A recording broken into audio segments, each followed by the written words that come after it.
بالله من الشيطان الرجيم بسم الله الرحمن الرحيم اللہ کے نام سے شروع جو نہایت مہربان اور رحمت والا ہے إن الساعة لآتية لا ريب فيها ولكن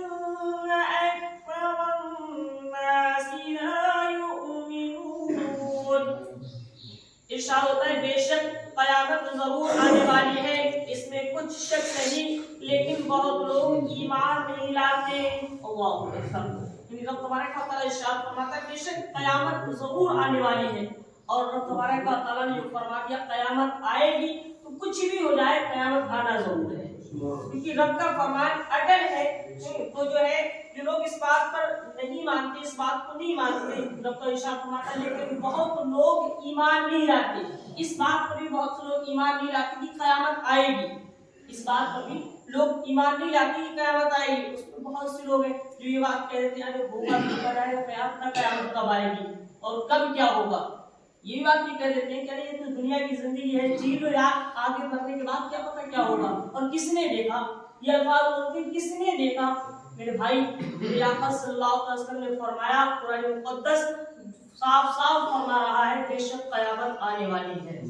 اور قیامت آئے گی رب نے ارشاد فرما دیا قیامت آئے گی اور قیامت آئے گی قیامت کے بعد ہم سب اٹھائے جائیں گے یہ ہمارا ایمان ہے اور قیامت کے بعد اٹھائے جانے پر ہمارا فیصلہ ہوگا ہمارا حساب و کتاب ہوگا اگر دنیا میں ہم لوگوں نے اچھے کام کیے تو رب تبارک و تعالی وہاں اچھا بدلہ بھی عطا فرمائے اگر ہم نے آپ دنیا میں اچھے کام نہیں کیے تو جس طریقے سے کام کیے ہیں اللہ ویسا ہی ہمیں بدلہ عطا فرمائے اگر ہم نے برے کام کیے تو اس کی ہمیں سزا ملے گی اگر ہم نے اچھے کام کیے ہیں انشاءاللہ تبارک و تعالی یہ رب تبارک و تعالی کا فرمان ہے کہ اگر کوئی اچھا کام کرتا ہے ایمان والا ہے تو میں اس کو اچھا بدلہ بھی عطا فرماؤں گا تو یہ میرے رب کا فرمان ہے تو قیامت آنے والی ہے اگر اس بات پر کوئی ایمان نہیں رکھتا ہے تو وہ کفریت کرتا ہے اور وہ کیونکہ ہمارا سارا ایمان بھی یہی ہے کہ جب میرے رب نے فرما دیا کہ ہاں قیامت آنے والی ہے تو قیامت ضرور آئے گی شاعر ہوتا ہے وقال ربكم ادعوني استجب لكم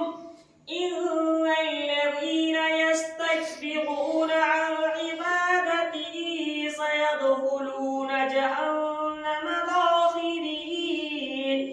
اور تمہارے رب نے فرمایا مجھ سے دعا کرو میں قبول کروں گا سبحان اللہ چاہتا بے شک وہ جو میری عبادت سے اونچے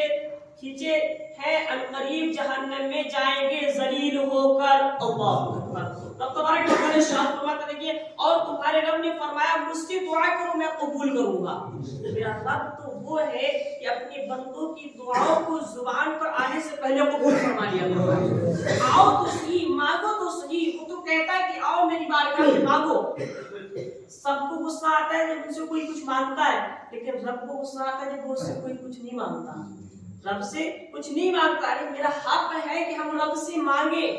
مانگنے کا طریقہ بس یہی ہونا چاہیے آ جائے رب کی بارگاہ میں اپنے سر کو سجدے میں رکھ دیں اور کہیں سبحان ربی الاعلیٰ سبحان ربی الاعلیٰ کہا جاتا ہے اس کے بعد رب اپنے بندے سے ارشاد فرماتا ہے مانگ میرے بندے کیا مانگتا ہے اس کی تو رحمت کی سزائیں ہمیشہ جب صبح کا وقت ہوتا ہے اس کی جو ہے سزائیں ہوتی ہے کہ ہے کوئی مانگنے والا ہے کوئی جو ہے بخشش طلب کرنے والا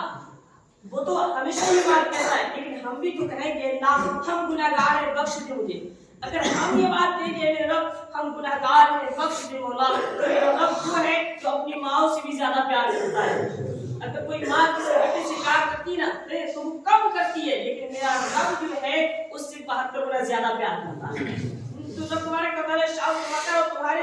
رب نے مجھ سے اور تمہارے رب نے فرمایا مجھ سے دعا کرو میں قبول کروں گا بے شک وہ جو میری عبادت سے اونچے کھینچتے ہیں یعنی اس کی عبادت نہیں کرتے ہیں تو انقریب جہنم میں جائیں گے ذلیل ہو کر اللہ اکبر جو لوگ عبادت نہیں کرتے ہیں گھروں میں سو رہے ہیں یا باہیاتی باتوں خرافاتوں میں مشغول ہیں اللہ فرماتا ہے ذلیل ہو کر جہنم میں جائیں گے اور یہ ہم نے حقیقت میں دیکھا ہوگا جو لوگ غلط کام کرتے ہیں نا آج اگر کوئی کچھ ایسا کام کرتا ہے کہ جو شریعت کے خلاف ہو تو کہیں نہ کہیں اس پر ذلیل ضرور ہونا پڑتا ہے اس کام پر اس کو ذلیل ضرور ہونا پڑتا ہے کوئی شراب پیے آدمی کتنی گالی دیتا ہے کوئی غلط اور کام کرے نہیں آدمی کتنی گالی دیتا ہے کتنا ذلیل کرتا ہے جب موقع لگتا ہے ذلیل ہوتا ہے تو اس سے پتہ ہی چلتا ہے جب بندہ اچھے کام کرتا ہے تو اللہ عزت عطا فرماتا ہے اور جب برے کام کرتا ہے تو اللہ ذلیل کر دیتا ہے اس کو اس لیے برے کاموں سے بچنا چاہیے اور اچھے کاموں کو انجام دینا چاہیے اگر عزت چاہتے ہو تو رب تبارک و تعالیٰ کی بارگاہ میں آ جاؤ سب کو سجدے میں جھکا دو اللہ فرماتا ہے تم جتنا جھکو گے میں اتنی بلندی عطا فرماؤں گا اس کی بارگاہ ہے تم جتنی عاجزی انکساری کے ساتھ چلے آؤ گے جھکتے چلے جاؤ گے اللہ اتنی بلندی عطا فرماتا ہے آپ نے دیکھا ہوگا جب بندہ